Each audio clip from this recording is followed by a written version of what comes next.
Come on, mate. Let's go. I got no dancer in me, man. Zero. Come on, man. Lebanese can dance. We're bringing the fun. We're bringing the thunder. We are Funder. Flesh and blood down under. It's just the two of us. Finally. It's been a while. What, since like the first 3 episodes? 2 or 3? We did 1 episode, and then we did you and then me. Yep. And then we had guests, I believe. It's been a while. Been a while. This is episode 17 or something. 17. Welcome, everybody. Also, hit the sub button because we need to hit 1,000 to monetize. Not that we want to monetize, but we might want to do some member perks or maybe a Patreon. So we're at 430 or something. We got all the views. Everything's going well. Just the sub count is need to hit 1,000. And you are confirmed for Worlds, so we are going to do a bunch yes, of we're booked. Funder. Now, the setup, I'm definitely, my dates are definitely coming in on, I'm leaving Tuesday, so I arrive on the Wednesday, I believe. So Thursday onward, we're set. One of our hotel rooms, I actually think we could do one better. I'll start working on it. We find like a local cafe or something. You can usually find a spot that'll be like, yeah, you can set up for a few hours. We'll figure it out. I'm sure the team But the hotels will be fine. Yeah, I'm sure the team wants to get comfortable in the Tall Timmy's hotel room. Or actually, if you're listening to this and you got a big place and you got room for us, host us. You'll be the first guest. Yeah. My hotel room might not be huge, and I am sharing with great friend, subscriber of my channel, Ronnie from North Carolina. And yeah, it's going to be a great time. Awesome. Where are you staying in? Man, I booked, because I booked in late, it was way too expensive. Everything was... It's an expensive area. Yeah, but my flights were double what they should have been. Also, so I ordered a rewards credit card thinking... the one I had like way too many fees for overseas and no insurance. It was a very cheap credit card. Order it, 21 days later, hasn't arrived yet. So I've been waiting 3 weeks to book Worlds, waiting for this credit card. So I've had to book now without the rewards, without the insurance. Stupid. Anyway, it's like the Convention Center Inn or something. It's like a motel nearby. Oh, yeah, I know. Yeah, I was It looked clean at that. enough. It looked fine. Yeah, that's close. Yeah, Yeah. that was one of the ones I was looking at. Yeah. It's Yeah. not like... It was... I don't know, I saved $500 or something. Oh, yeah, yeah. No, Yeah. I was close to booking that one. Very close. I'm staying at the Hyatt, which is literally, I think, like right outside, across the road. And because Ronnie's staying with me, 2 of us just offsetting the cost. Yeah. So if you're listening and you are procrastinating, Don't. You know, Accommodation was so expensive. yeah, and there's not much of it. So team, No, that's right. Like there's Hyatt, another known brand hotel nearby, and this inn, and then it's like hostels and stuff. Like there's nothing in the immediate vicinity. If I knew my way around, I'd stay 20 minutes away. I just don't want to do that again. I did that in Jersey. I stayed in New York, and that was like, it cost me more in Ubers to get to the center than I would have just paid staying at the center. when I was in San Jose, I visited that part of America back in 2017 when I attended GP in Vegas, Magic GP. Yeah. Big tournament, similar to, calling. And we stayed at a suburb just outside of San Jose proper called Santa Clara, and it was a lot cheaper. Yep. But again, it was about a 15 to 20 minute commute into Which downtown. I don't mind as long as it's like bus or like something that I think Jersey there was a you can subway or Yeah, I bus or did the bus. Yeah. I Look, had no problem. I did book on What If, and it said I can cancel all the way up to a day before. So I'm still gonna look for accommodation. I just wanted to I'm the type of I want it settled. It's done. I don't have to think about it again. But if someone comments a better place to stay, What time are you landing on Wednesday? Do you know? like early evening, Okay. like 6 p.m. or something. What time are you leaving on Tuesday then? Early. No, you should be arriving on Tuesday, man. Because remember you... Sorry, maybe I am arriving. Yeah, on because Tuesday. you be gain... honestly, because I booked it on the Qantas website, I didn't actually you don't get the ticket immediately. I haven't gone back. Yeah, and because you're checked. flying back in time. You lose a day on the way home, you gain a day on the way over. So maybe I am arriving Tuesday. That's good because Wednesday that's the day. We want to try and bust out, what, 8 of I these? can check now. Keep the crowd Yeah, so entertained. team, Wednesday, by the looks of things, is going to be the big day. So if you're going to be at San Jose by Wednesday, and we'll be reaching out to people now that John's confirmed, reach out to us. You know, the intent would be on Wednesday, if we can get bloody half a dozen of these, 6 to 8 of these done in a day, that would be awesome. Departing. I arrive. What do you? I arrive November 1. That's Tuesday. Yeah. Yeah, perfect. I arrive Tuesday. Same as me. And I arrive at 3:53 p.m. Same as me. I think Are we on the same flight? I think I'm around that time. I fly in around. Do you know your flight number? You don't remember? Either way, it's fine. We check. Okay, there you go. I am arriving on the Tuesday. And you go via LAX? Yeah. Yeah, same. Might be the same flight. American Airlines? Well, it's Qantas, whatever. Yeah, and it's same Qantas, but they we'll use check. American. That'd be sick if we're flying together. Well, if we that'd we be need to hectic. try and sit next to each other. Yeah, we can can do that. we can play. Have you seen people play on the plane? They play Yeah. forward. Oh, yeah. That'd be sick. No, look, it'll be fun. Yeah. Mind you, if we end up doing that, I can try and, no joke, I will get Jodrick to help us. We will clone Talisha, where we can run it between our laptops and not have to log in online. Can you do that? 100%. And we can just He hot seat. would have We to can just help hot seat it. He would have to help. That'd be sick. Like it's because I can't believe it's a massive thing. So How would we connect to each other? Just ping That's- each other? it'll be easy. It'd be easy. Yeah.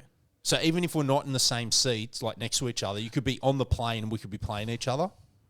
That I don't. Well, That'd be so cool. I'm trying to think how you'd connect. Yeah, no, I'm pretty sure you can do like if one of us, I think we can do Wi-Fi hotspot, and there's a way to do it. It's not super simple. That's why I say if Jotrik can do it. See, if he develops something like that where you can download the game and play offline with the bot, that'd be great for people. Oh, hell yeah. 'Cause then we can test. Hell yeah. See, that's a good way to sync 6 hours or so Oh, yeah. testing. Yeah. I've got a bloody, I've got like a 7 or 8 hour layover in LA. So I land. We're not on the same flight. We're not. I land in LA at like 7 in the morning. No, we are on the same flight. 7:03 a.m. Yeah. Oh, fuck me. Venice Beach. Venice Beach. Venice Beach. No, actually, it'd be good if I have company. Or like, it'll be good when we get off. Yeah, we'll get out. Yeah. Yeah. We'll go into LA and have a Well, there we mosey go. around. Travel Fucking buddies. hell, how good is this team? This is going to be awesome. Actually, today I was telling Tall Timmy, my my Fab spoiler is in the out for delivery right now, and it's 5 p.m. Like it should be here any second. So we might get a knock on the door, team. Well, the thing is, reception will grab it. The security downstairs. So technically, I can we'll see. I might even be able to text him and say, "Can you drop it to my door?" And I'll quickly grab it. Hell yeah. They're usually helpful. What you do is you pretend you have COVID. That used to work. It was so lazy of me. I did have COVID for a while, but then I milked it for another 2 weeks. Nice. I'd be like, "Can you grab my Uber Eats?" They're like, yeah. Don't leave. It's fine. We'll bring it up. Yes. So what have you been playing? A bit of everything at the moment? Bit of CC, Fab? bit of Blitz? Yeah. None. Well, you've been going to Armories. No. I go to the Armories where I'm trying to make sure the community stays that's it. So have you been in Armory since Friday? No. What about Sunday at the Cube? Did you go? No. Okay. Did I go to the Cube on Sunday? No, not this Sunday. No. I haven't been, I don't know. I've been struggling mentally a bit. Haven't been doing anything. That's why I didn't book Worlds. Yeah, you mentioned that. Yeah, rough breakup. Rough breakup. Man, she got me into Fab. I don't know, it's hard for people maybe to understand, but I do not want to play Fab right now. Actually, one of the I've deleted everything because it's triggering, but one of the first photos I have of her is us playing Fab. Damn. Yeah. Started the channel when she was around. It's rough. It's messy. I wasn't... And this was the lady you brought to New York with you, right? Yeah. Yeah, She that's was, massive. We were serious. Yeah. Yeah. I definitely thought she was the one. She was it. I made plans. It's not all her fault either, you know? It's never one person's fault. But I definitely thought it was forever. She clearly didn't. That's where it ended. Mm-hmm. Yeah. Is that it? Has it arrived? I doubt it. They don't usually call. I'll mute my mic. That's fine. Mute the it's mic. gone. It's gone. It's fine. All right. No, they won't usually call. Actually, it's probably that real estate agent I was telling you. Oh, also today I got an eviction notice. That I tell you what, team. John has had a rough year. We've both had rough years. let me tell you something. I'm fucking unbreakable. It doesn't matter. It's just the problem is when you feel tough, inverted commas, because you feel tough. Mm-hmm. The stress just got to that breaking point. It hasn't before. The last time I felt this stressed, I hadn't seen my kid in 3 years. Like, that's a whole nother world of pain, you know? That's how I've been feeling, is that level of... It's just little shit building up. What about the workouts that you've been doing? Has that helped, do you think? Oh, yeah. Yeah. I've cut out coffee, my pain meds. Good. Working out twice a week, jiu-jitsu once a week. My back is... I'm feeling more mobile. Actually, I'm surprised. I finished the F45 workout. So to me, that's an achievement because I can finish them. Like even the trainers are like, oh, if you're finishing them, you're doing great. I'm like, I nearly passed out twice, but I can grin and bear it, you know? Well, that's what we're going to do in San Jose. I've already eyed out. Can we? Oh, yeah, I found the gym. Sick. I've already found the gym. Dude, we got it. Okay. I've already found it. So Alex from Fabled Academy is trying to raise funds for Worlds. So he said, hey, anyone want like a pocket photographer while I'm there? Make a video for you, whatever. That might be a great idea. You, me, Hayden.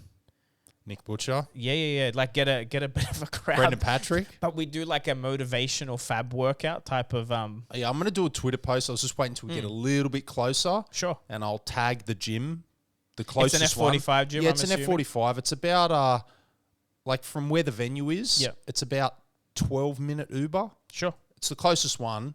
F45 gym. And yeah, I'd love to get a workout in on Wednesday. Be pretty good. I mean, we should anyway. I'd Yeah. like to just... Because if you're going to do anything, even jet lag, just getting the blood pumping will help. But, if you're going to do anything mental, like Worlds, you want to be as physically fit as you can at the time. So what's going to be your plan for Worlds? Are you going to play in anything? Calling, battle I've booked hard? for the calling. Okay, cool. I'm going to set up...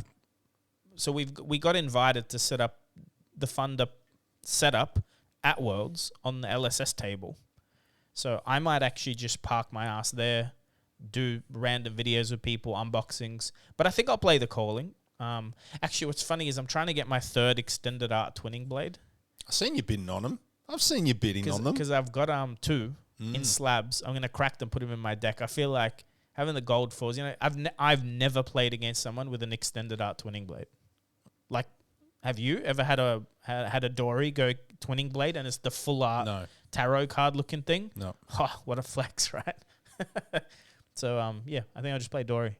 Also, the calling will be CC only, which suits me better than... And what's the battle harden? Is that CC or Blitz?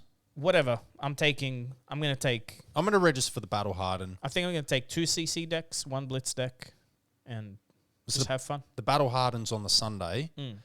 Also the same day as the top 8 but you'll be on Pro final Tour. table, so don't worry about that. I'm in the top 8 for the Pro Tour. Yeah, you can't. I mean, the Worlds. Yeah, don't worry about Battle Hard. No, I want the Sink Below play, mate. Because if you register for the Battle Harden... you get it anyway. So I thought that was the Worlds playmat. It's not. That's the one I get the Sink Below as well. You get the Sink Below, correct? Yeah, but I don't get the World map one. I have to buy it. Correct, but I don't get the Sink Below going to Worlds. You have to buy it. Okay. No, I have to register for Battle Harden. I thought they said you do. I don't think so. I think we get the World playmat and then the option to get one more. It's confusing, isn't it? Yeah. The way I think of it is all the World's competitors get a World playmat with the option... See, I thought originally they said Sink Below is the one you get. So I'm... Sink Below is for calling and Battle Harden. Yeah. Sick playmats. Playmats are awesome. Actually, this is another tip for people. Don't take more than one playmat, especially because you're going to probably end up... Like, I did that at Lille. I just took the one, and then I had heaps of playmats. So you can technically, if you're not planning to play a lot, don't take a playmat. If you want to travel light. The minute you register, you get the playmat to play with, and it's just less baggage. I think you end up with way too many. You buy a couple of packages, your back gets heavy. Oh, yeah. Yeah, no, I think also I have a real good feeling that LSS, being the first Worlds, there's going to be a lot of hot announcements over the next couple of weeks. I know there's a hot announcement on my channel on October 31. Yes. Like, well, no. Okay, we'll soft spoil. You ready? There's a hot announcement October 30 because James said, let's do October 31 because we can discuss the hot announcement that just happened. I'm like, what does that mean? But I don't know. I'm going to be, I'll get to talk to James the day after something gets announced. Like I always say it, like these big tournaments, whether they're calling, Pro Tour, Worlds, they need to be memorable. They need to be special. Because if you're a Timmy living in, I don't know, wherever, Nebraska, Middle America. And you make the effort. One time a year, you have the time and the means to go to a big event.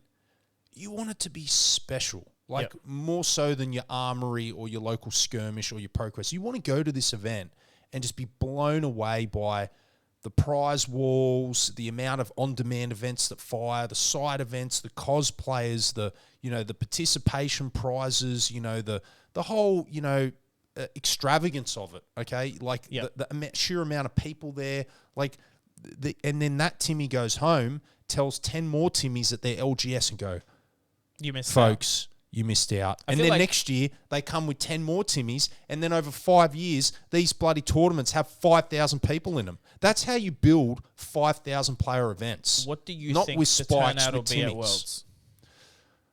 People in the door or people playing the Worlds? Everything. What do we have at Jersey? Because we went to Jersey. What do we have? Probably was it 800 in the end?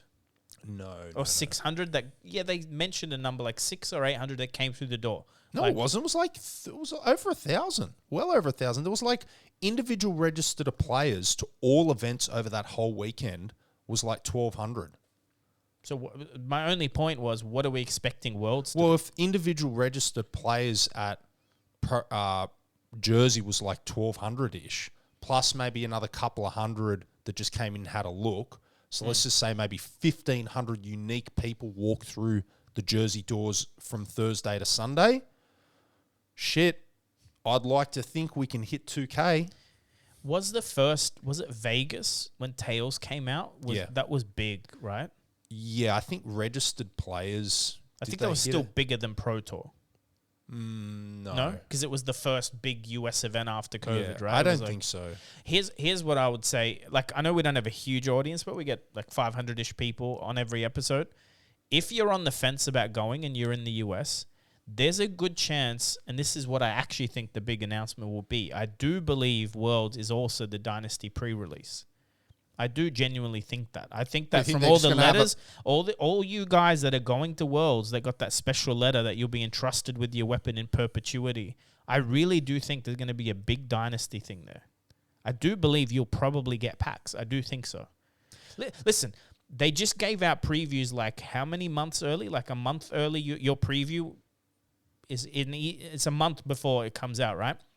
It's 3 weeks before preview season even starts because the first previews are like October 30, right? Yep. Worlds is literally the week. Like, there's not even another weekend. There's Worlds, and then on the Friday, it's Dynasty. They just did Uprising 2 weeks early or whatever. 3 weeks. Trust me, my inkling is we're gonna have a Dynasty World premiere. I think there'll be packs. I think that might be one of the announcements they're going to make.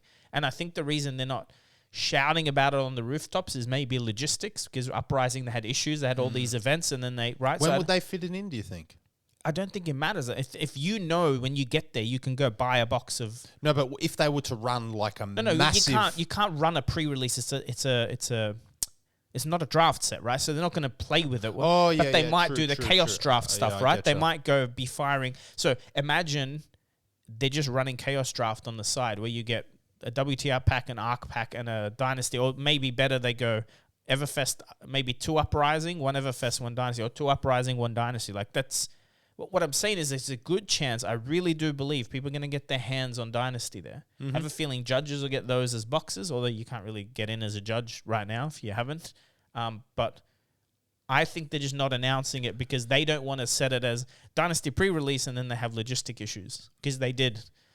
We know they had some. But further to that, to encourage, especially Americans that don't have to, get passports and do the international travel thing. If means and money is an issue, when you consider your pack that you're going to get with the Sink Below mat, plus the option of purchasing for probably dirt cheap that Worlds mat, Yep. And then all the other little, trinkets and treats Oh, you're if you're going to going get to play along the side way. events, you'll end up with your money back worth of tickets. Easily. You literally will pay for your whole trip. You sell that Worlds mat and Sink Below mat and whatever promo you get, you will comp your whole trip. I'll give you guys a bit of a tip. It. I went to the Sydney Calling Uprising World Premiere. 3 of my friends didn't. The tickets were fairly expensive. We talked about that. They were a bit too much. Mm-hmm. I told them, guys, don't worry. I'll buy your tickets. Just when you get all your stuff, come back to me. Give me your playmat, Rainbow 4 Hero, Rainbow 4 Elio's Mitre. What else did they get? Deck box? Or not? Yeah, we got a deck box. Remember, each region got one deck box? Sorry, the sleeves. The sleeves, sorry. Correct. Yeah, sleeves, yeah.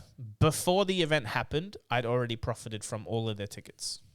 Because I had people from Asia that couldn't come going, hey, can you get me the Dragon Playmat? Yeah, I can get you Dragon. How many do you want? How many sleeves do you want?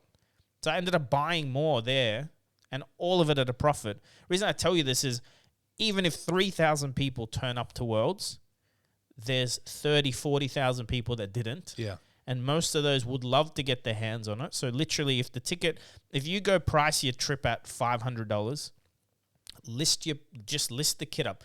Now, I know what you're going to say, but I really want to keep the stuff. It's like, well, keep one, but you can probably cover 80% of your trip. Like, keep the playmat, but sell the sleeves, sell the Yorick promo, is it an Aura or whatever, the Yorick card that we get? It's not a Yorick, it's Yorick Specialization, actually, I think, or something like that. Sell that. Most of the world can't go. If you can jump in the car and drive 8 hours and get there, go. Sleep in your car. Or go for you don't even have to come for the whole event. Miss the first day. Come for the last 2 days. Come for the really spicy stuff. Find someone that's going, take a sleeping bag, a pillow, and crush on their floor. Yeah, We've all done it. Yeah, I wouldn't miss it if you could get away. It's on a weekend too, so it's not too bad. So, what region do you think? Any speculation as to where might the first world champion come from? Look, all the signals point to Europe. But I do think so. New Zealand and Australia have the benefit in a big way of having played the game the longest. I do think we have lacked big events. But if you go look at ELO charts and you'll see that there's a lot of the all-rounded type players. Yes, there's Pablo, Matthew Folkes, there's Michael Hamilton, but there's a couple of Aussie New Zealand guys that are right up there with way less events. If you drop Nick Butcher in the US, or if he's been in the US for the last 3 years, he'd be, I believe, the highest ranked CC player. He just doesn't get to go to that many ELO events. Nick Butcher doesn't play armories for that matter. He tests. He doesn't really. I think we're going to be surprised. I think it's people we know that'll be in the top 8. The name. I don't think we're going to be surprised by who's that? I don't think that's going to happen at Worlds, because I think the amount of confidence you need to top 8 at Worlds is harder again than Pro Tour, harder than Nationals. But you can. I can't imagine a top 8 at Worlds without Pablo, without Michael Hamilton. So there's already US, and you know what I mean? Very good chance. Pablo's good at blitz as well. Didn't he win? Yeah. He won the team calling. Yeah, people never mention that. Whenever they compare, whenever they do the comparisons. He did that right after Pro Tour, exactly, immediately after. But they always do the comparisons between Pablo and Michael Hamilton, but they never factor in Pablo's team calling win. Yep. Now, in my mind, that is massive. Well, massive. The skill it took, I did pretty well at that in Sydney. That's no easy feat. That the team thing is because again, I think you'll see Pablo. I think you'll see Michael Hamilton for sure. I would not be surprised, I should say. But out of the pool of players, with things like draft and a bit of variance, anyone that's made it to Worlds on their merit, should be able to top. I wouldn't be surprised to see those guys, but I wouldn't be surprised to see Matt Rogers. I wouldn't be surprised to see Tarek, Tarek double champ. He's also representing Canada, so, Yuki. Are we going to see, do you think, less of a representation of Oldham now? No, the band? I don't think. You don't think so? I don't think the deck. I think everyone that knows, I don't play Oldham, but all the Oldham mains, and it doesn't seem like it's a back-breaking. No, I think it's just it's an odd one, right? Because I wouldn't have picked Oldham to get nerfed that way. And if you're going to nerf Oldham, I'd be like, can you just get rid of Crown? Like people have said it powers down the deck somewhere between 2 to 6%. I don't know where they pull those numbers from, but that's what I've heard banded around. Look, it's the real power is that double D react or double fuse Oakenold. That's, I believe, what it is now Oakenold is less scary because they got to have 2 cards, not 1. And that double defense reaction is really debilitating. Like, you lose a card and they don't take 2 damage all at the same time. It's going to be interesting. And remember, it's Oldham, so if they're playing fatigue, which a lot of Oldhams are, they're using that more than once a game. Do you think there is an undiscovered deck out there or not? No, I don't think so. We don't think for this meta. We're not going to get some new archetype or some new sort of type of hero, so like the way a hero should be played. In Lille, we saw like Matthew Folks running like yellow snatches, which wasn't I've never seen a yellow snatch played in my life. No, either have I. Pro Tour 1, we saw Kano come out of the blue.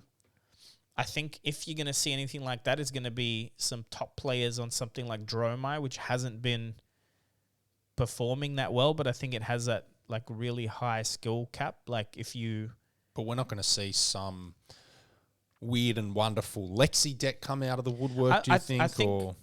Or maybe a Dory just go and completely dominate the field? I think it's possible. I think you might see some go wide Oldhams with like E-Strike and things like that. There's some of that. But I just don't think that's a stronger version of Oldham. The biggest thing is... Well, no, Striders aren't banned in CC, so you might actually if I was like Iceland is good. Well, some people are saying maybe we've seen a lot of Icelander wins because all the Oldham mains don't want to show their Oldham decks. That's more likely why you've seen the ban. I think Iceland is still the scariest deck because is it running Michael Hamilton's list with all these attack actions? Because if you sideboard your AB 3 or 4 in, and then, you know, it's just constant physical damage coming in.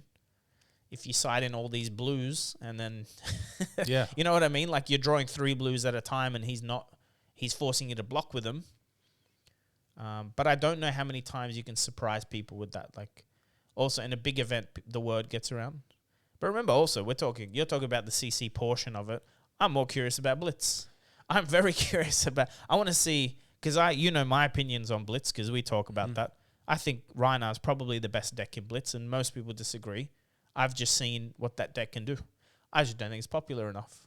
And even Hayden, who is considered did I say Oldham? Rhinar. Even if like someone like Hayden, who's actually a Rhinar aficionado, he doesn't sink hours into Rhinar anymore in armories. But the people that are one tricks, like Brent, who we always talk about.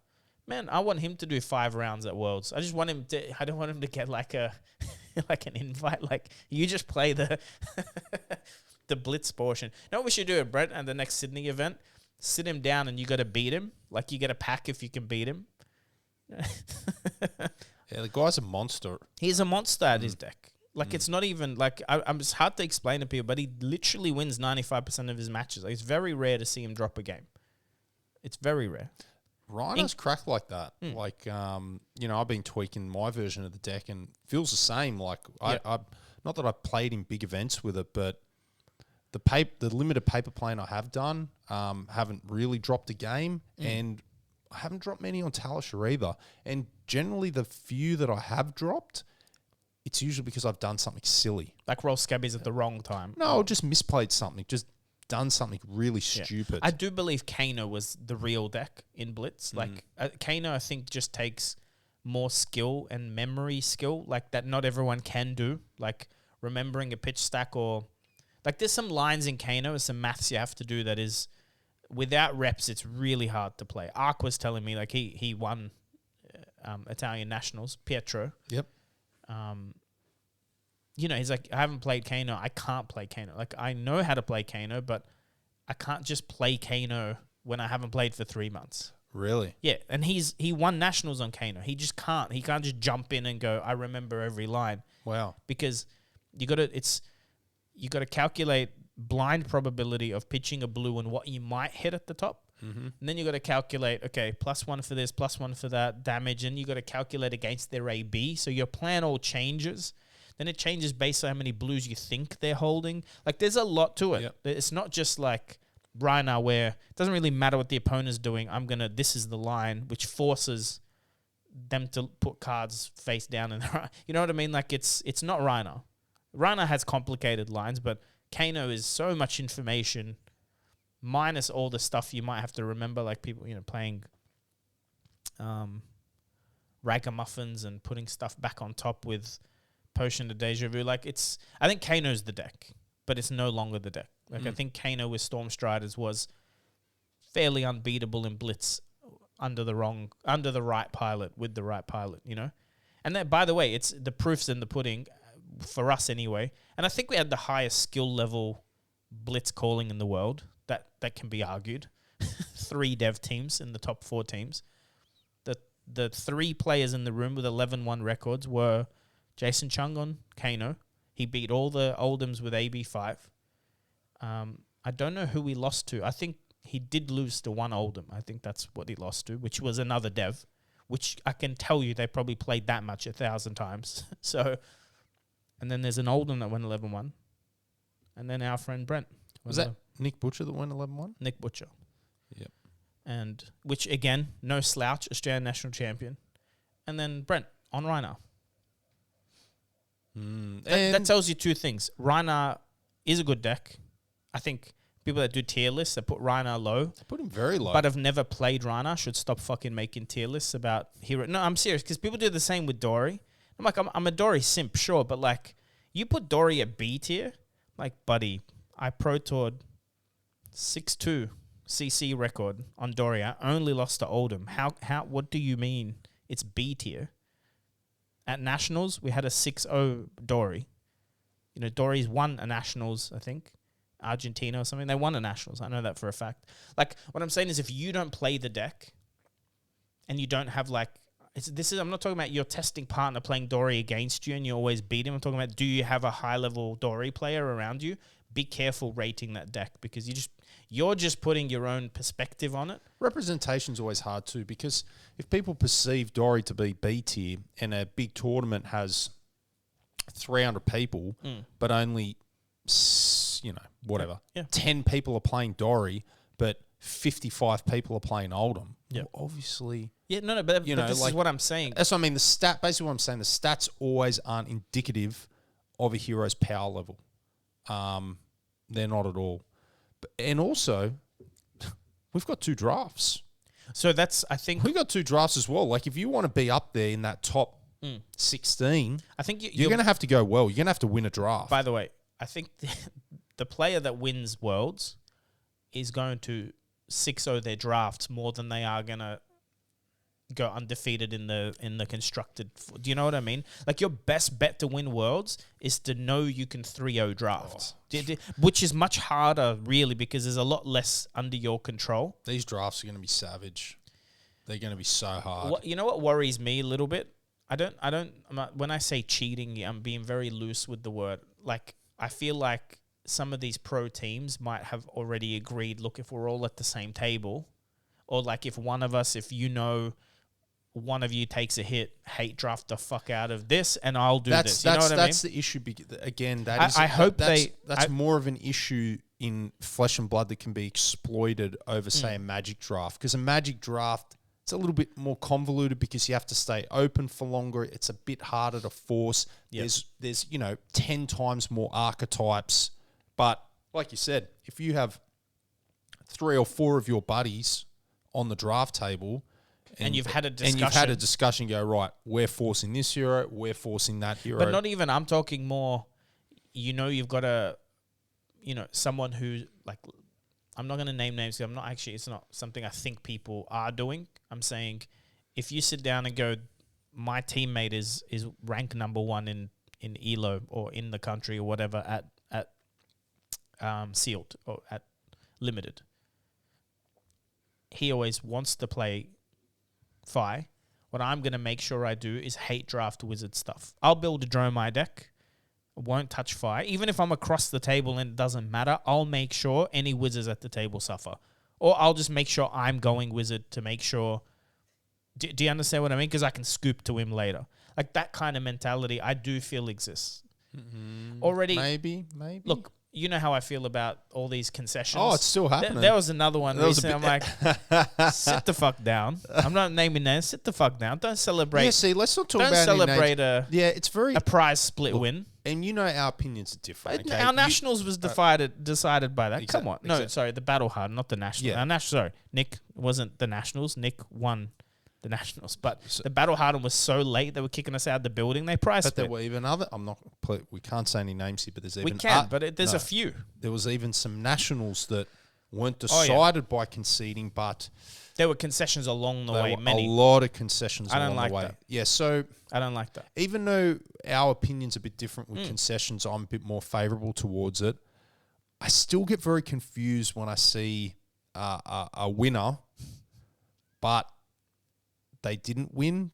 Yeah. The opponent agreed to let them win, but I get confused, especially if it's like for a deck or something. Like, oh, what deck won the tournament? I'm Correct. like, well, that person... On paper, this one. Yeah. But really, what's the better deck? We don't know. Yeah, we don't know. So it's interesting. I always feel there should be a disclaimer if someone So I feel wins, like you it should be always like- play the round out. But the problem with, I think maybe it's the Fab rules that just don't let you concede. Like if I'm on 1 and you're on 10 and you concede to me, I don't think judges will let that. But I'd rather that was happening. Like I'd rather someone concedes at the very end to prize split. But then we can at least go, but the Oldham won that one. Because in your head, you're trying to calculate what's a better deck, what I have to beat. Look. So do you think we're going to have a Imagine like the World Cup. Like imagine the World Cup, France versus Germany, and they fucking don't play the game. Because to me it's no different. I know there's bigger stakes but it's no different. It's a sport. There's spectators, people paying money, right? And then you are deciding not to give me a show, and you're deciding not to actually improve the game and give any data to the game. You just want your fucking gold foil or your PTI or the photo op. Like, okay, dude, but play the fucking game. I just like a disclaimer just so it's a bit more transparent. I love jiu-jitsu. It's the biggest issue in jiu-jitsu as well. Because you have these massive conglomerate gyms. So if they, pair up. Yeah. It's just like, no, but it's worse because jiu-jitsu has this old school martial artist thing. So if it's you and your coach, you ain't fucking... Doesn't matter if you can beat your coach. You're not beating your coach on a stage, man. No one's doing that. Do you know what I mean? It's just not doing it. So like, they'll roll, they'll fight because they have to. But it's like not a real fight, and you can usually tell it's like, the fuck are they doing? Like, why did he just let him choke him? But at least in Flesh and Blood, LSS doesn't have intentional draws. So draws are a loss. Let's talk about the bigger... Like imagine if a draw was worth 1 point, like Magic. Yeah. Can you imagine the fucking shenanigans? Here's the thing. Can you imagine? Like I can, because I've seen it in Magic, but I reckon it'd be even worse in Fab. You know what? Look, my opinion is that LSS should be way harsher on this.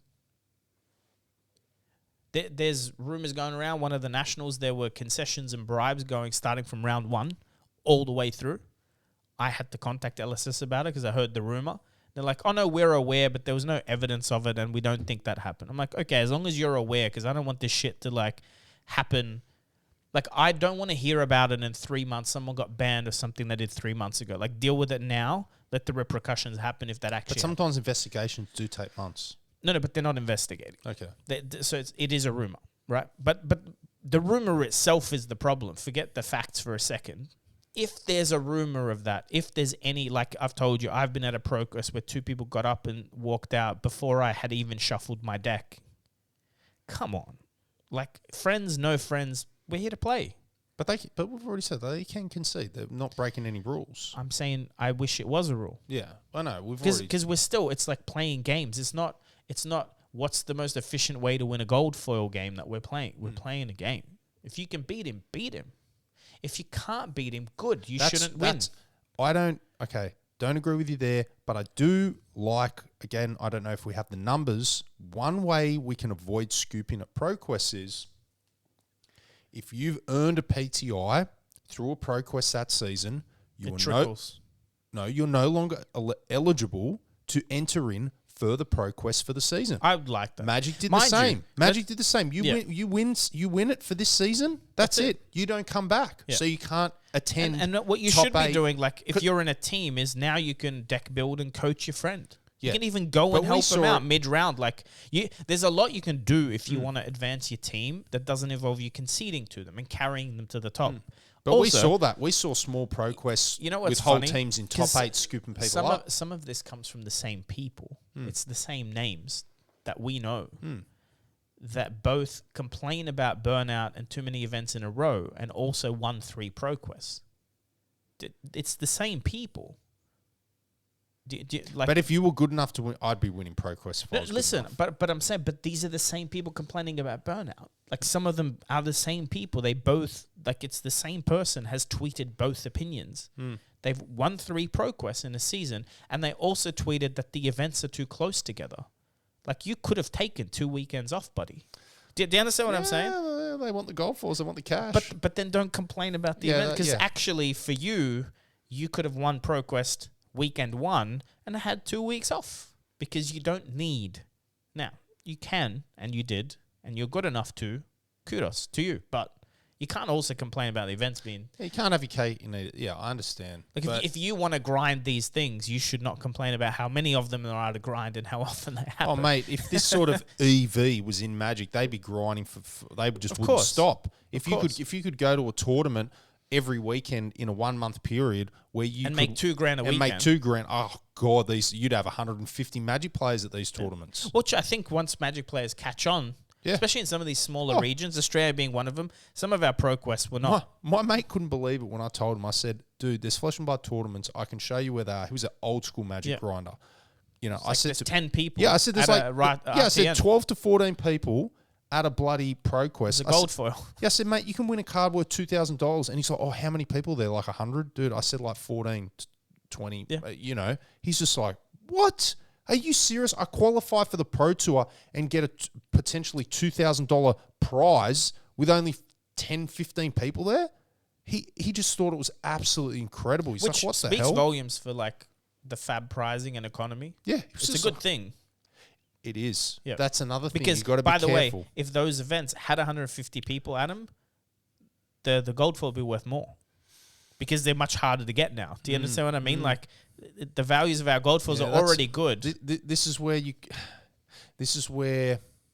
got to be careful what you wish for. If you're a hardcore player and you want these certain cards to be cheaper, They'll be collector much harder to pieces, if you want them to be cheaper, then it affects your way of paying, earning money through playing. Correct. If these prizes were worth $100 each, and you try and like derive some sort of income off this, what's the point? So you, as a player, it's not all players want this, but I see it's sometimes hardcore players want, things to be, these high price collectors to be more affordable collection pieces. But at the same time, it's like, well, if they were, then you wouldn't be able to get those money to keep traveling to more events and playing in more events. Yep. Look, it's tricky. I don't think we have any true professional fab players yet anyway. No. Yeah. Like, none of the pros are pro. They're semi-pro. No one's living off fab, I don't think. Yet. I think the closest might be Pablo. I think Depends they have on what like part of the world you live in. Some parts of the world it's Pablo, a lot cheaper to their live. team has fairly decent sponsorship, I believe. And I think the cost of living in Spain's a hell of a lot cheaper. Sure, but I don't think any of them have England. quit their jobs. But that's really what you want to see after Worlds. Like, if you know there's a 100K tournament, I'll tell you now, if you have the skill for it, but you can put more time in, that's just the Michael Jordan thing. You just if you work harder than everyone else, you can be much more confident of winning Worlds next year. And if like 100K US a year income alone is pretty fucking good. So, but we know people that don't have a job. Like, they might not be, like, would you consider we know people that they might not earn a full-time living, but it's essentially their job. They don't have a job. right. Flesh and blood is what they do. I can't think of one person that's what they do. Like, don't work at all, no other income. Yeah. Okay. One of Then they'd be considered. been on this podcast. Yeah, but no, they've got to have other income. They're buying trading cards. It's still a business, right? Well, What I'm saying, I'm saying from playing. Like if you're buying, like if you're trading and you're doing that to fund as well. But that could be the same said I could about be wrong. making content. I know true, in Magic. but do we have any full-time content creators? Well, a lot of the top pro players in Magic back in the day would support their prize earnings by writing articles. That was back when it was all written. Yeah. And they used to get big money from Star City Games, Channel Fireball, from writing these articles. I could say that's like, move forward into a stage where people are making money via Patrons and podcasts and videos, a la Arsenal Pass. Yeah. Two competent players. Hayden somewhat professional. Yeah. Money and prizes through all his playing, but they have a Patreon, they can make money that way. So no, but that's what I'm saying. I think even Arsenal Pass's Patreon doesn't fully pay them to play full time. I don't think it's that big yet. My point is there's a magic number for all this stuff. So I think the price support itself is already high enough to support pro players. What you don't have is the advertising dollars and the viewers on YouTube and stuff. Like if our channel's got 10 times the viewership, you wouldn't be paying to go to Worlds. Do you understand what I mean? You'd be able to go, I'm going to run an ad on my channel. I'm going to get one sponsor, Dragon Shield. I'm going to get Good Games. I'm going to get, you know what I mean? Like if you were getting 5 to 10,000 views a video, you could probably get yourself to Worlds. You find about 3 months before, you do a couple of ads, you get there. Your patron, like if you're getting 10,000 views, you would have enough patrons to buy yourself a ticket. And then you're much closer to being a professional content creator, a professional player. But is that the way then that it's not one source of income being a pro TCG player? You have to play in a few worlds. You have to do content, cards. If you compare it to esports more than sports, all the esport people also stream. Yeah. All the chess pros also stream. You supplement it. Why not? Also, why go get a brand deal if you can just sit and, when you're practicing, turn a camera on and make 5K that month? Why not? Mm-hmm. And 5K is low. Some of these streamers are making 50 to 100K a month just switching on a camera. With Twitch? Yeah. Twitch pays that sort of money? Or YouTube. YouTube pays as well. You run ads. Like literally when I'm streaming on YouTube, I can hit show ad. And how good is the Premiere feature, by the way? I use that for the first time. It's great. Yeah. It actually will get you more views. I liked it that I was able to watch my video at the same time with my people, and I could comment with them and communicate. That was really neat. I've done a few. I love that feature because it gets people. You do get more views because it gets Problem was I only gave them 10 minutes notice. But or your 15, video I think went like off. 10 or 15 minutes notice. But your video notice. went off. We spammed it. I think you still have more views than anyone else's spoiler because it was the very first one. It was the first, that's why. No, that's what I mean. But also it's you. People expect it to be funny. It was funny. But like Az just did it as well. Huge. I think we had 350 people in the chat 1 a.m. Oh, he was this morning. Yeah, he did a it. premiere. That was great. He was in the chat. Everyone was in the chat. That's awesome. And it's like, I think it's at 1.5K views last I checked, which is again huge. Wow. Like, it's very good. He got 50 subs. Massive. Yeah, it's great. Yeah. The feature's very good. I think, the game's still just size-wise, audience size, it's still too small to support like pro players. Like you said, there's some names that create content that play well enough that maybe make a livable wage from it, but it's not a predictable one. Like Hayden quitting his job, which I doubt he'll do to play Fab full time. I think he earns enough to not do that, but also I don't like if he has a bad streak and then he can't pay rent. Like, do you understand? It's too low. Patreon is much better. A sponsor is much better. Look, you made a good point about player amount in Fab and growth. I really believe we haven't seen Fab explode yet. All those people that were in the early days, I'm sorry, you haven't seen real growth. Okay, I'm talking like real growth. We will see it. As long as LSS and I got all the confidence, they just keep doing good sets, be smart, keep producing a great game, good OP system, it'll happen, right? There's some metrics to look at. It'll happen. Magic didn't really start exploding till around 2010. So when did it come out? Like 93, 94? Yeah, they had growth and this and that. But like 2010 was when it started fucking just moving, right? Yep. I think it was like every 2 years from 2010, they 4x their player base. Yep. 4x'd every 2 years. It was something massive. They just exploded like that. Do you think that has to do with it maybe reaching pop culture status where if you do something well enough for long enough, you're going to have your time in the sun. And Magic, I think, did that. And then in 2010, the stars aligned and it was like, boom. I think Fab, the biggest challenge was even surviving. Yeah. I've been in Fab for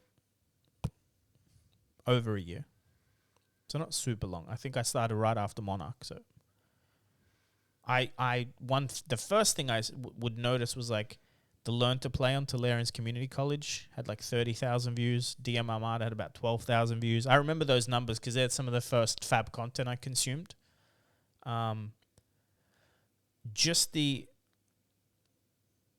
think it's it might be Nationals. Whatever they streamed on the Fab TCG YouTube channel is 22,000 views. Just the Nationals stream with casting, right? It's a big number. The channel has 12,000 subs now. I'm pretty sure. Like the reason I'm mentioning these metrics is DM Armada's Learn to Play video hit 50k views recently. Wow. And Tolarian's I think's over 100. So that's people that have clicked to Learn to Play. Like that tells me more than like FabDB, how many people jump on to build decks, because he has competition, but also there's some very casual players that have jumped on, watched something, bought a couple of boxes, like me, cracked, but they're not playing, but they're still customers. They're in the ecosystem. They're future players potentially. You know, one new hero comes out that they see the mechanic and want to play. I think I've mentioned this to you before, what you haven't seen, which is impossible to see from our end, is every game loses players. I think the game's grown very quickly, very big. It's also lost a lot of investors, as we know. Investors meaning the people that wanted to flip and make money, they're gone. Even big YouTubers are gone that were trying to do that. Then you have people that, hated the chain meta, You had Tarek Patel nearly quitting the game because he wanted to play Duskblade and Briar, and then they banned Duskblade before he could play. Like, literally, he spent $150 or something buying a Cold 4 Duskblade, and then they banned it. Something along those lines. Maybe that's not the right thing, because I thought Duskblade got banned before the set came out. But either way, what I'm saying is, if the game's growing, it means it's actually probably getting twice the amount of players you think it is. But see, even in our local, we've lost a couple of players, work and relationships. But it's been growing now. Like the last 6 weeks, we're getting heaps of new players. I haven't seen Sean in months. Yeah. Which he's still around. Talk to him. Love him. He's just busy. Sam Gubbins trying to get a job. He's like, look, I just want to focus on getting a job, then I'll come back to play. Like, what I'm saying is, but our scene's growing, but over time is you have these ins and outs, right? But Sam is always going to be a Fab player. Yes. Just he's on a break. He just can't play. Sean's the same. He's, focus on other stuff, but he hasn't sold his decks. He hasn't stopped playing. He's just stopped playing for now. A new set will bring him in. It's like every PC game you've ever played. You're playing Call of Duty, they release 5 new maps, or suddenly there's like a big increase of hackers and you just give up for 6 months and then you download the next one and play it. We're just only leaving COVID, and then now there's like a bit of a recession. The game hasn't had a good year. What I'm saying is the game, Flesh and Blood, has not seen one uninterrupted solid year. We're just about to hit Worlds #1. Like, just wait. But the last 4 to 6 weeks, I have felt big time. There's been a bit of a resurgence in new player activity across all the LGSs. On my YouTube, but that's what you just I'm getting said. a lot of it's new just subs. Consistently doing something well, because these communities, they might have not gone from 6 to 20 people, but they've gone 6 every week for the last 3 years or 2 years or however long they've been running Fab. Like, Grimdark's a year old. It's a huge scene for a year old. They're running a special Dynasty event on the weekend. You got Blood Rush doing like a Dynasty camping. But that stuff attracts people. Even if they don't come to it, they see it, they hear about it, It's actually the same. Talk about the Australia scene. We've lost stores and players. Like, inadvertently. Like we had a very central store that used to get 20 people per CC Armory, gone. There has never been a 20-person Armory since. Never seen one. Yeah. Haven't been to one. There's about 3 or 4 stores that were running Armories when I first started playing that are no longer. But the scene is bigger. Yeah. The skill level's by far better. Mm-hmm. Like we have people that we thought were okay at the game qualifying for Pro Tours, like me included. I was just a casual player. Suddenly, I'm 20th in the country, ELO, for Constructed. Why? I've just been grinding. But then there's 50 people under me that'll get there too. They just haven't been playing as long. Mm-hmm. The game's growing. It's just I think it's very hard to see it on like a week-to-week basis because you're more likely to see people drop and notice it than notice a Magic player ask the guy at the counter, what are they playing? Oh, yeah, sell me a couple of boosters. You know what I mean? Because that's what I managed to see recently is a couple of people buying a classic battle and playing when we were playing the Armory. You know what I mean? Like, never seen that before. No one tried to convince them to buy it. If anything, those store workers stopped calling Fab a dead game. You know what store I'm talking about. Do you know what I mean? Like, the fact that the game hasn't died, the fact that we have $100,000 Worlds coming up, well, the winner gets $100K, right? Yeah. Or is the whole prize pool 100? No, the whole prize is 300. Right? So $300,000 prize pool. Can't tell me if you're a Magic player or a Yu-Gi-Oh player or whatever you haven't noticed. Oh, mate, if I was an You've noticed. Oh, if I was an EV whore. But not even. If you're just a competitive player at all. Like you consider yourself top 10% at Yu-Gi-Oh. I mean. Yeah. So you're not a pro, but you've won a bit of money and you've won some promos and you've got like a 101 pro, whatever. You're telling me you're not noticing a $300,000 US tournament? If I was a former MTG Platinum Pro and I saw this prize pool, I would look on the open market, buy a PTI and go. And you're telling me... I'd back myself. They're paying down to 64 place. Yeah. 1,500. US. Which is, for us, that's nearly the ticket. Oh, yeah. Right? Not for me. I paid... But it's... Yeah. It's no, but that's my... And you're telling me you're not... If you're looking at it and you go 300,000... And how many players? Was 300 players at Worlds? Maybe. How many people? That's a good question. But I'm saying, whatever. It's not definitely under 1,000. It's definitely under 500. But it's definitely under 1,000, right? Yeah. So it's $300,000 in a pool of less than 1,000 players. More likely less than 500 players. I think it's 400 to 500. What are you doing? That's $6,000 per player. Is that right? $600 per player. $600 per player. That they're forking out. For everyone that qualified for Worlds, the prize pool is $600. It's not bad. Not bad at all. Am I right? Am I doing the maths wrong there? 6 by 5 is 30, but is it 6? I can't do maths visually in my head. I can do it. Anyway, I'm pretty sure it's $600 per player. In the prize pool. Significant. Not counting the gold foils. No, that's cash. That's what I'm saying. Yeah, Not counting the actual gold foils, which the crowns sell for. And what does the winner get? Actually, do we know? No, that's what I mean. There's going to be because we so know many Pro Tour announcers. gets maybe it's a gold foil hero after. Fuck me, because we know those Pro Tour heroes. You know, if they're smart, they go gold foil Marvel Emperor or something. You know, because they're saying the Marvel Emperor is one in like 400 boxes or whatever. Imagine if you get like a. Look, you know what I'd like to see is Worlds as a custom card for you, and they have a chat to you about it. Well, that's what Magic did. Yeah, like they created a world. Okay, you played card. Oldham. Do you want like a Marvel gold foil Oldham?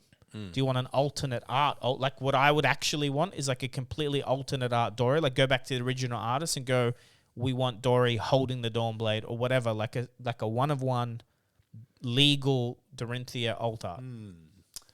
I kind of think I'd like to have Bolton shirtless. Just rippling. So you know Bolton is based on Usain Bolt. Yeah. You want Usain Bolt posing naked for your Bolton card.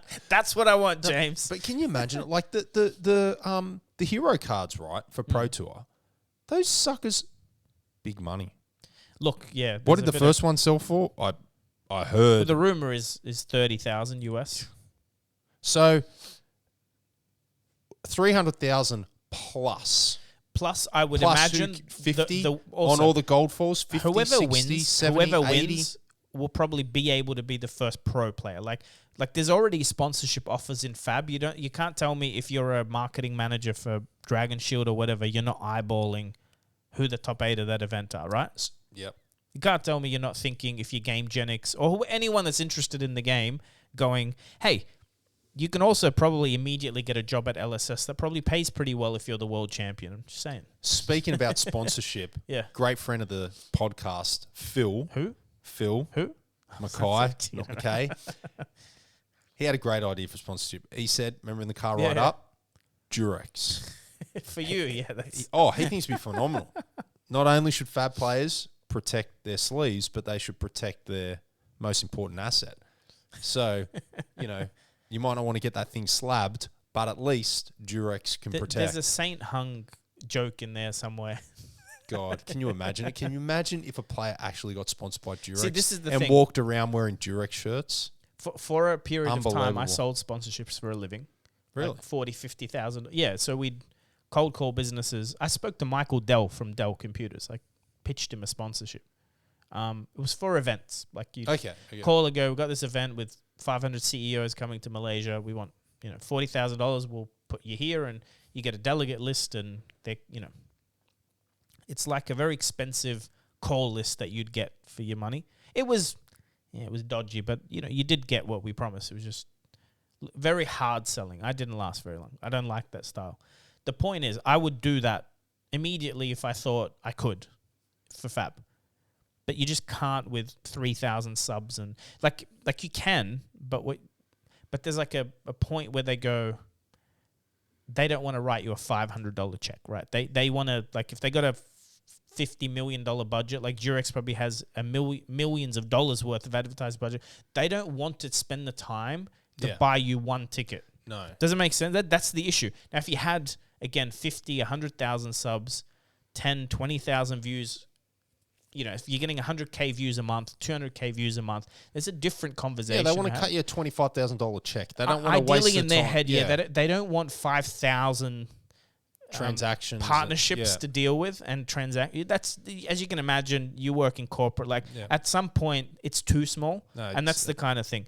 Could you go get your local store to help? Yeah, but like Durex, any of the energy drinks, like they're all great ideas. It costs them more to write the invoice.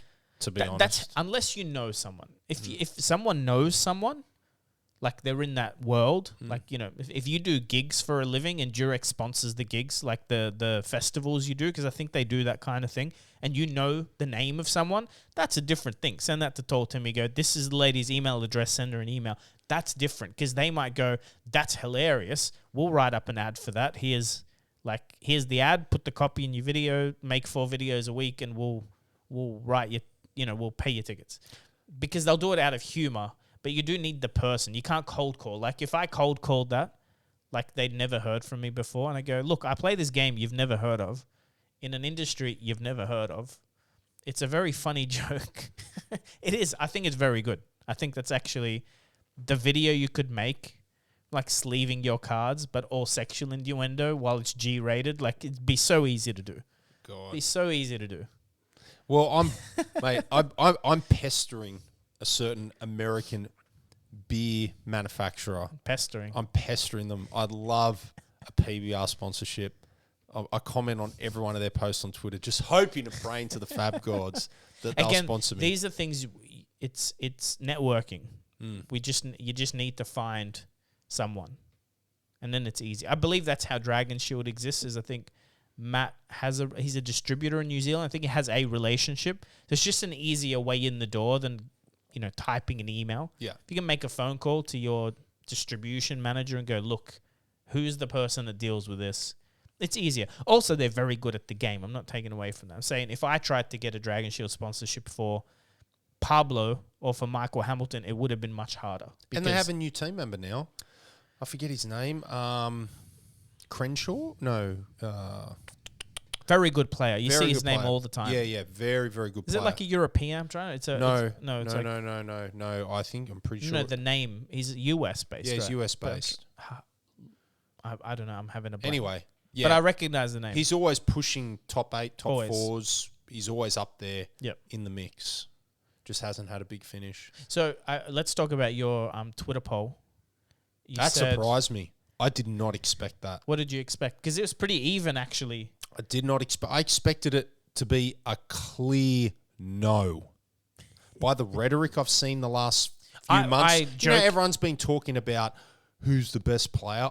With all that rhetoric that I've heard. Yeah. I literally thought no was going to be like 75+%. No, it's like all even.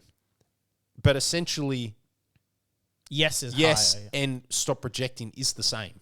Right. It's just tongue in cheek. But essentially, they're both yes. Sure. So it's like there's 2 yes and 1 no. Well, I jokingly click yes, but I don't actually think so. Okay. Just so you know. Oh. I mean, I'm only one person, but I'm just saying.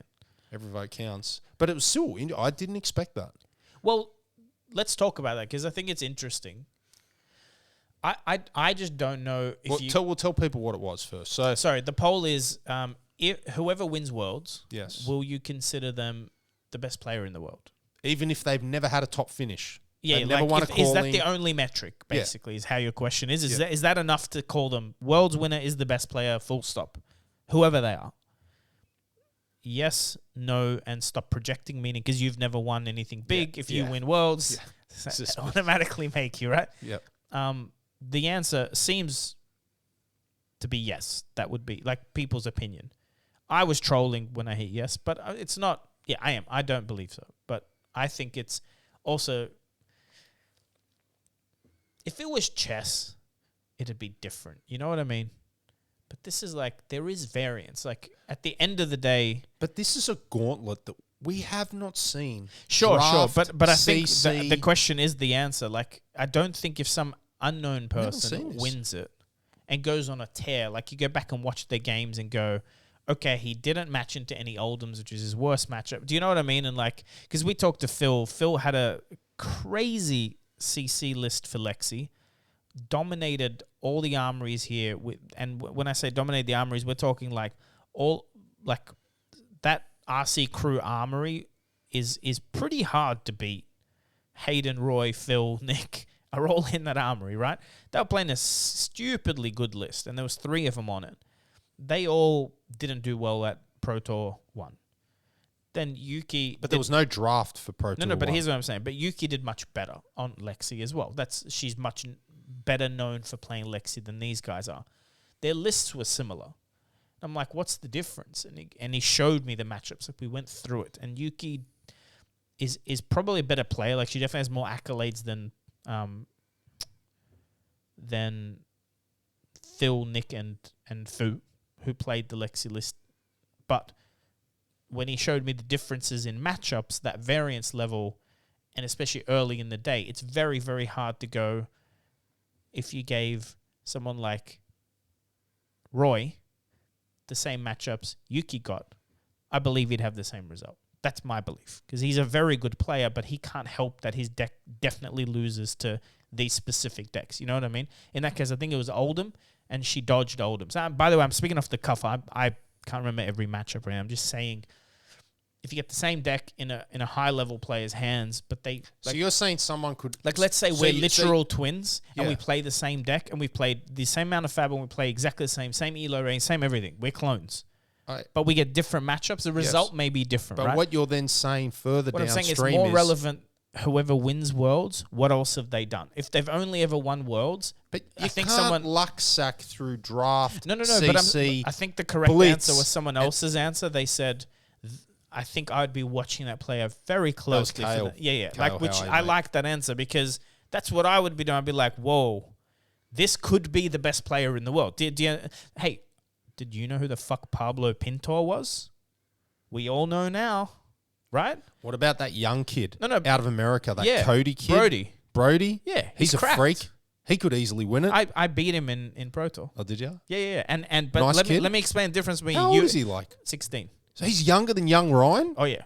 Let me explain the difference between everyone listening and Brody Spurlock, something like that, with an S. Brody S. Great guy. I beat him soundly. He's on fire. I'm on Dory. Finished the game, shook hands, 0 salt, 0 huffing and puffing. Goes, man, can you talk me through that match? I haven't had a lot of testing against Dory. Go, what do you want to know? He goes, look, can you tell me at what moment I blocked wrong? That's a winning attitude right there. Right? 100%. And he remembered every round. And I go, I love that. Brody, I don't think you actually block draw. And goes, what do you mean? I go, why did you have sink in the deck? He goes, versus Dory, you take D-Rex. I go, no, buddy. You either are a guardian or you race me. He goes, oh. Okay, yeah, because what happened, you never did an impactful turn. Because Fi can kill me in 2 turns, but he kept arsenaling a sink. But I know it's a sink. Like, because I'm assuming, why wouldn't he hit me with it, right? Because it's, and he's like, oh. Now, he went way higher. He came like 12th or something at Pro Tour, right? And he came up to me and said, you're the only match I lost. And I beat 2 Dories because I sideboarded, right? There you go. But he asked the question. Yeah. Do you see the difference between you and him? You know what? And When you're young and you have that he just wants to learn. hunger for knowledge, as we get older, we put up Pride, insecurities, baggage, all sorts of shit. And then maybe when you get to an older an age, inflated sense of confidence. Exactly. But when he's you're happy to lose if he learns. young, great attitude. Like a kid like that at 16. That's could why be you're the right. future He could best. be worlds. He could be win the worlds. He could, or if not, within the next 2 years. He was 3 there years. testing at Yanji's house. I went with Phil and Ryan, and he was testing draft the day before. Like he's being 16. I think he's 16 or 17. He's definitely not 18. He has way more potential to be the best player in the world than Pablo does. 100%. Because he's that young. He doesn't have bills yet. Do you know what I mean? Like whatever he's doing in life, high school and stuff, your stress levels, your ability to learn, you will sleep on the floor. Yes. You don't care. He has more chance than anyone. And with that mentality, I think, again, that's not even a dark horse. That's like... And his brain hasn't been developed. He's going to keep getting smarter. Have you seen his glasses? Yeah. He super nerd. But his brain's going to keep growing until he's probably 25. And if he's if he's filling it with this type of learning, he'll be very good at this. It's impossible. Like prodigy stuff. Oh, well, can't wait to meet you over there in San Jose, he's a great kid. Yeah. Yeah. But he was the only opponent that asked. Look, there we go. Let's get you on Thunder, young man. Yeah, even if Brody it's a short one. Let's get you Brody. Yeah. How good would that be? Yeah, 100%. I think that's what we'll try and do is the youngest world's competitor. That'll be the the title. Honestly, Newsom listens to this. Newsom said we have to shout him out every podcast. Shout out Newsom. Is Newsom coming? Yeah, he's coming. He's booked. Yes, Newsom. Chris Gearing's coming. I think Chris Pierce is coming. I think there'll be a chunk of LSS stuff. Sick. This is something LSS should be doing more than us. That's a write-up I want to see. LSS, get in touch with Brody. Do an article on him. I want to read that. Like, I want to see these players spotlight. I already know who Tarek is. I know who Hayden is. They're great. But they have their own platforms. I want to go do an interview with Brody on your YouTube. Like, that's a fab story. That's not a... Do you understand what I mean? That my anecdotal story about the kid asking me questions... And I'm more than twice his age, and I'm impressed by it, and I'm more scared of him now because I told him how to beat me, right? I don't think I could beat him now. 100%. I don't feel confident sitting down on my Dory deck against him because I don't see myself beating him. That kid should be on the front page. Yeah, agreed. Do you understand? And that's the age group I want to really see. Oh, dude, none of us are good players if 16-year-olds start playing. I'm telling you now. None of us are good players. I'd love to see an uptick from that 15 to 18-year-old age bracket because if they get the hook and they get into fab, they're the next gen. You know what I mean? They are the ones that really their ability drive to this. Game, memory, even temperament usually. Like if you're a sensible kid at 16, don't get me wrong, I think... Oh, my spoiler's here. Let's do it. It would require me to run downstairs. That's fine. I'll keep them entertained. Should I? Of course you should. We'll finish this line, then we'll go. I think that age will get much... Like, I don't think you peak at 16 at, like, gaming. But I think if you're gaming at 16 in a serious way, you... have way more potential. Like, I'm 35. I started playing when I was 34. I'm good, but I can never be that good. Do you know what I mean? Hayden's as good as he is. Like, remember his story? He was playing, like, PTQs and stuff when he was, like, 14 or whatever. That really helps. Phil's the same. Like, that brain he's got for deck building and seeing combinations and stuff. I don't have that I haven't spent 10,000 hours at it like they, like that's the difference. Put me in front of a shooting game, that's different. I played that since I was 10 till I was 35. Shoot stuff with a mouse like that's muscle memory, and I'm nowhere near as good as I was when I'm 16. Are you like that guy? Remember that old guy that on YouTube? He's like one of the first viral, and he'd walk around, boom, headshot, and he'd walk around. Are you like that freaky? Are you that freaky, dude?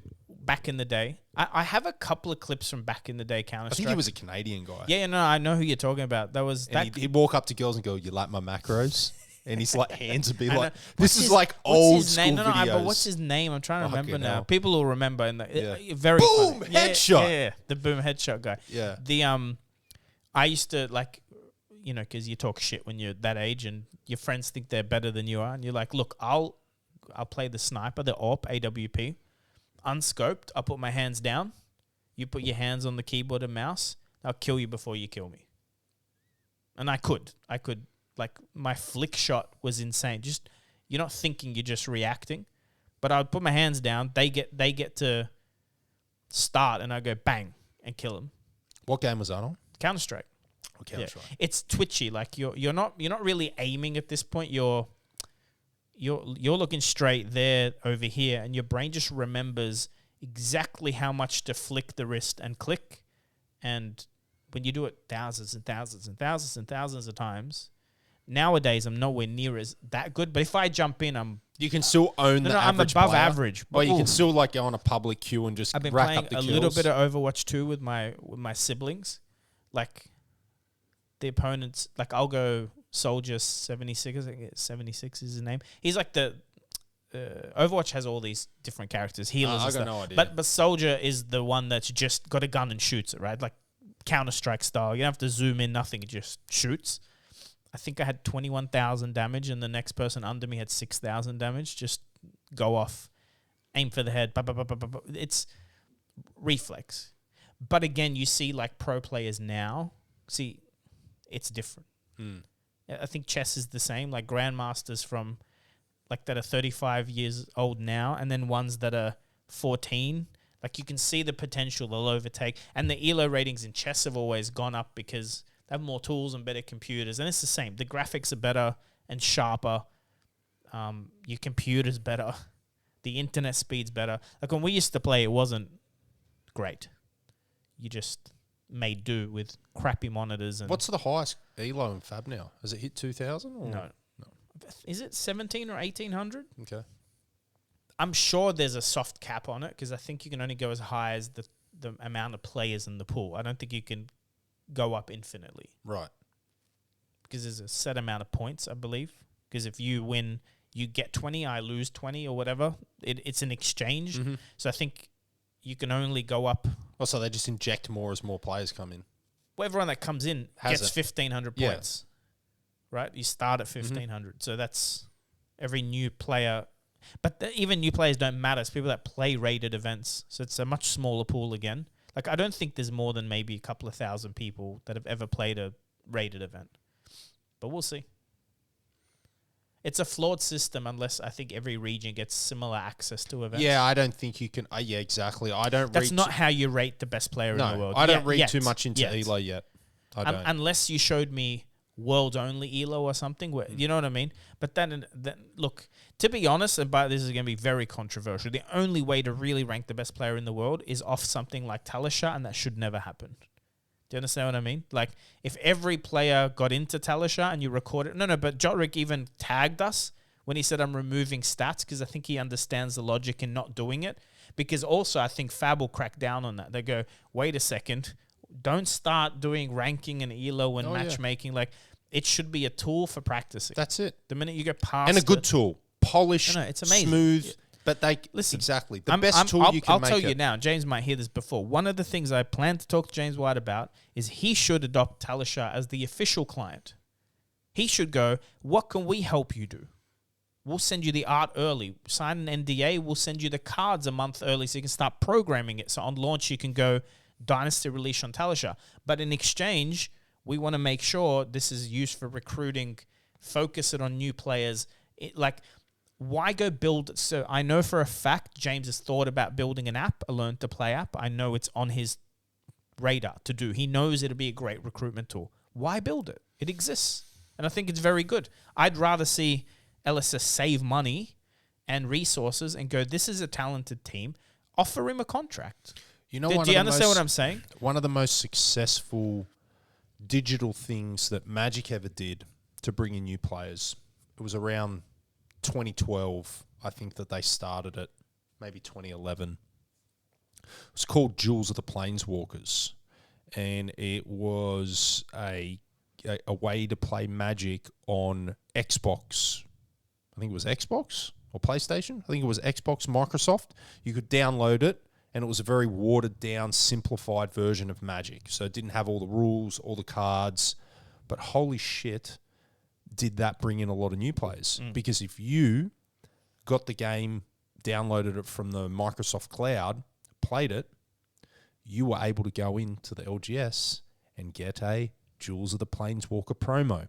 And where the rarity symbol was, it had the little Xbox controller of the foil Planeswalker. So and this is, holy shit, did that bring in a lot of people. We've already talked about a lot this. Of people. You're talking about like XP having little icons. Player I went to rewards, Worlds, blah, blah, blah.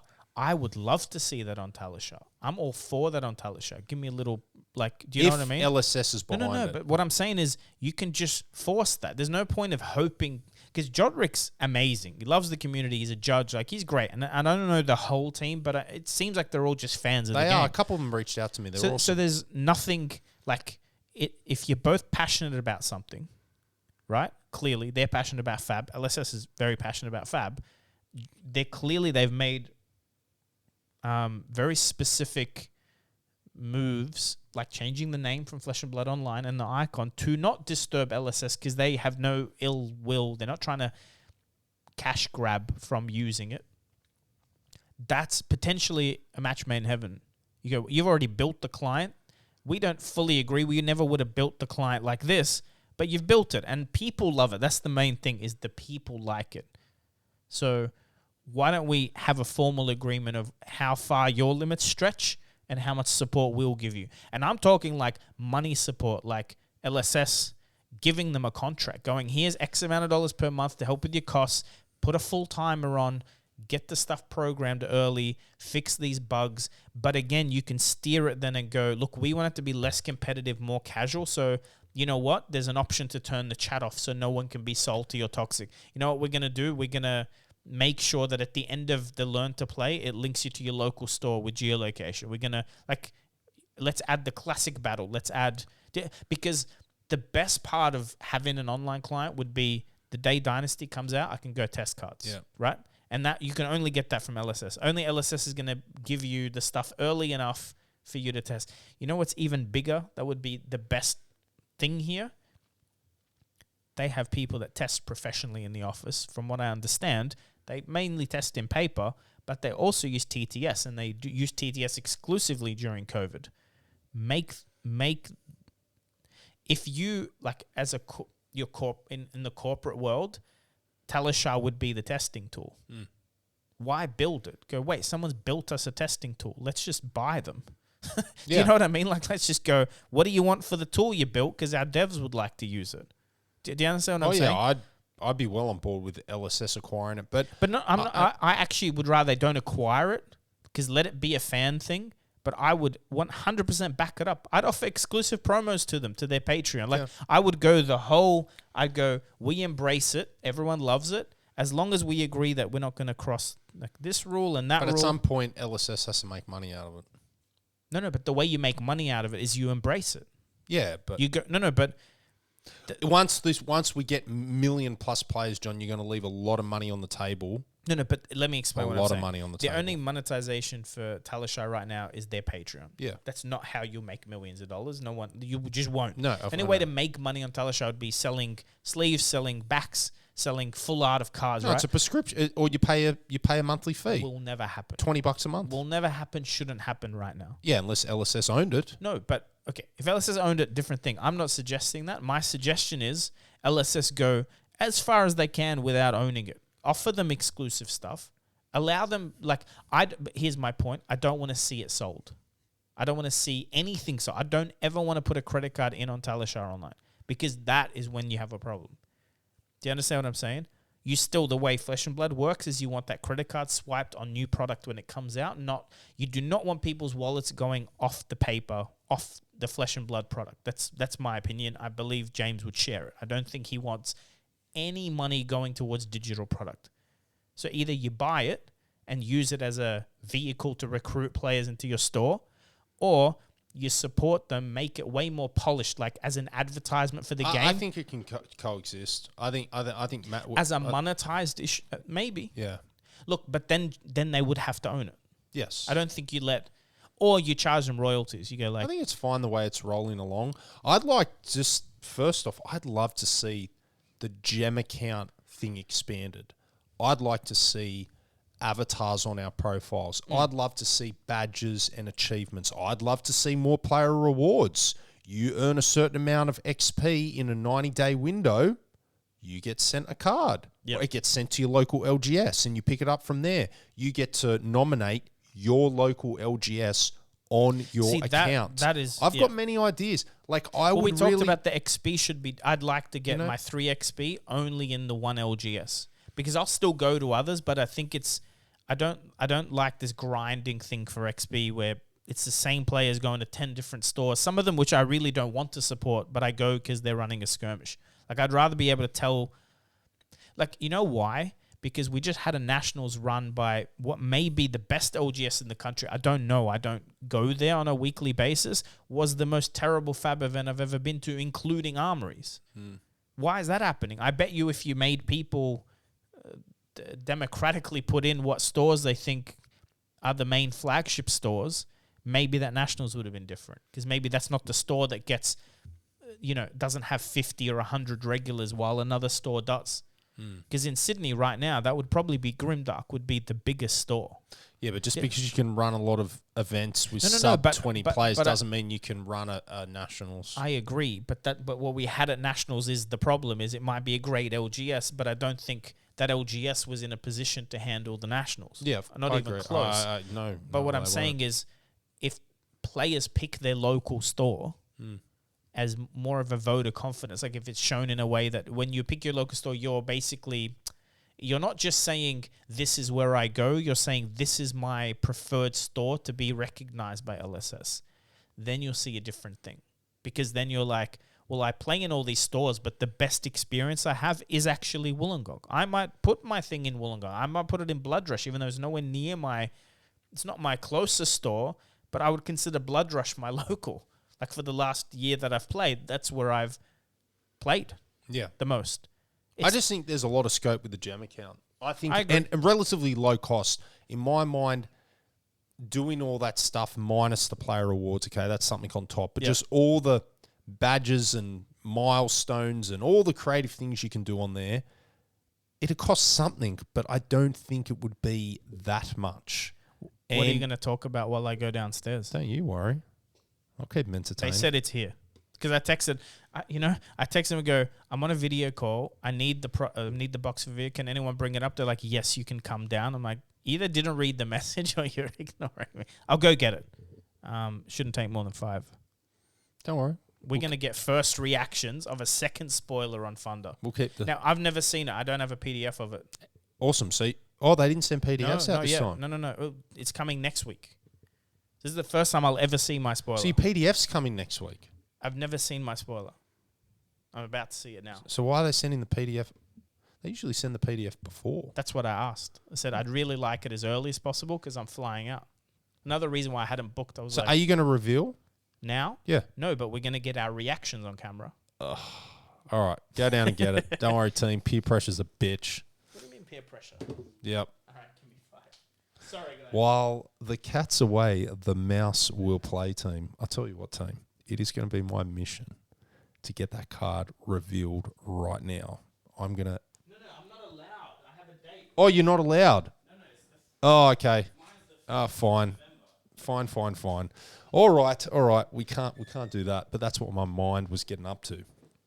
So how good's that? John is now locked into Worlds. We are taking Thunder on the road. So please get in touch with us. We would love to have you on the show. I think we're going to be recording all of Wednesday, most of it. Like to knock out 6 to 8 episodes, and then Thursday before the banquet. And then Saturday, Sunday probably won't do too much. Maybe we'll do something on site, and then Sunday again we might do something on site. But Tuesday night potentially we could do 1 episode. We'll see how we go. But yeah, I'm really looking forward to it. I hope you can make it there. So we're going to look at this spoiler right now, but we can't show you. That's going to be freaking killing me, team. Unbelievable. Just thinking, what can I do here to play tricks on John? I've got to think of something. I'm not quite too sure, but it'd be pretty funny if I could, if I had a thumbtack and I could put it on his chair and you watch him sit down and jump up in the air and scream. How funny would that be? But, yeah, so let us know.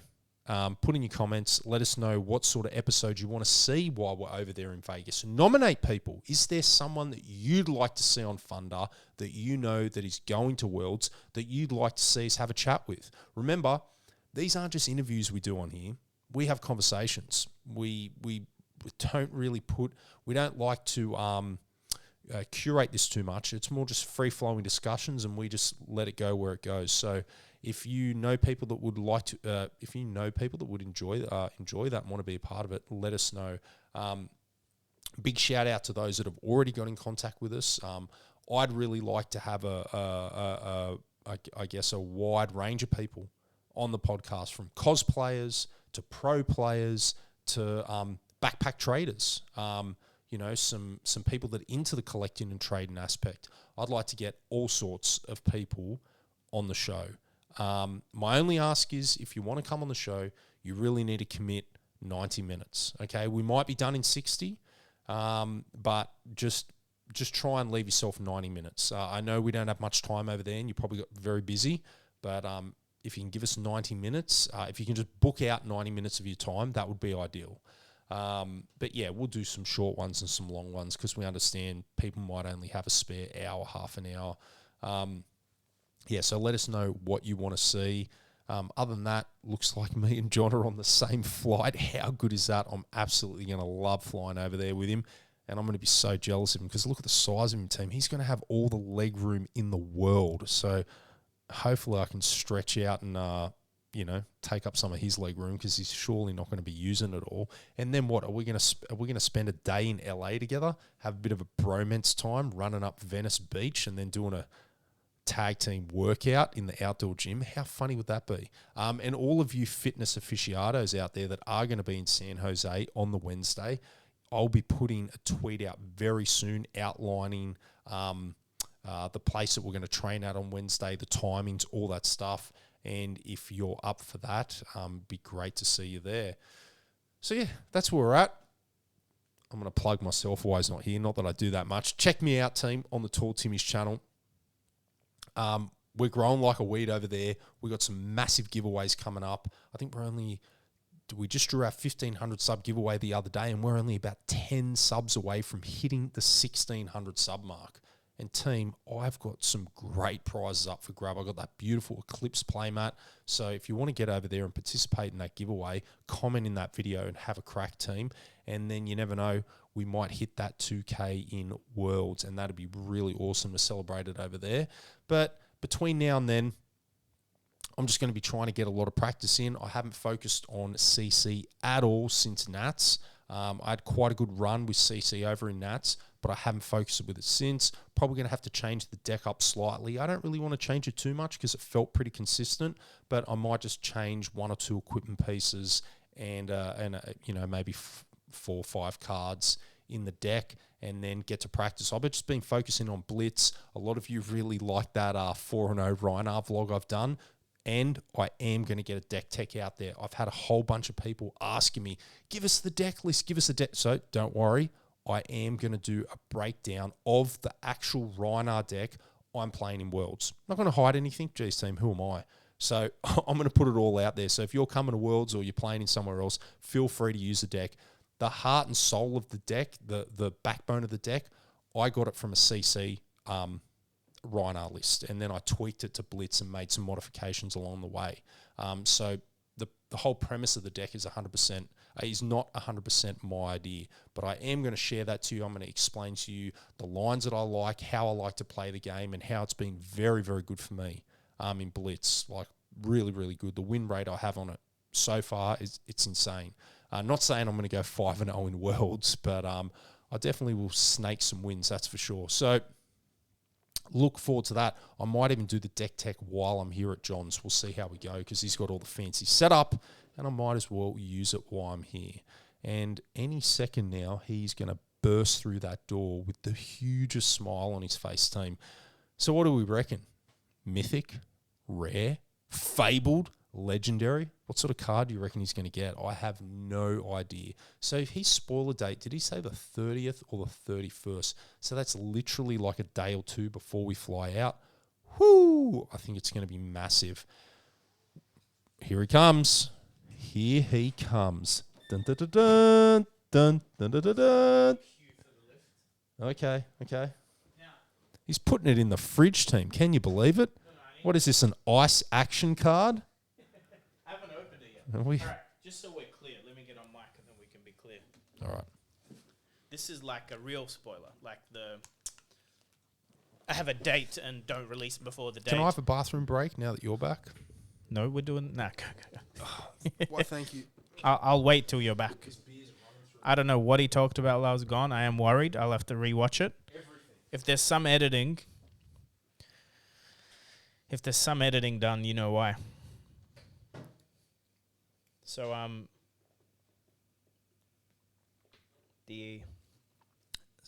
so today is like, what is it, the 12th of October. The reveal for this is the 1st of November, I believe. Trying to hide my address. UPS envelope. I'll wait for Paul and then we'll crack it. I'll wait till Paul's out so I don't have to explain myself twice. But if you're still here, listening in silence, subscribe. We need another 570 odd subscribers to monetize the channel. We'll do a big giveaway when we hit it. Also, we want to get on the content creator program with LSS, so the more subs, the better. And we'll probably end up with some promos to give away, so do that. All right, he's back. So, this would be a good way to end the pod. Yeah. What I was saying is, this is a real, like, spoiler with a date. Not supposed to mention it. I know I can show you, but we can't talk about the rarity. If it's a wizard, we can't say anything. I don't know what it is. You can react to it. Okay. Then we'll talk off camera. Mm-hmm. But that sounds good. I know they don't care if you see it because you're, like, you know. Oh, I'm not say anything. No, I know. You've been part of the program as long as I have. Yeah, you got your first spoiler when I got my first spoiler. Everfest. Yeah. Well, no, you got the box.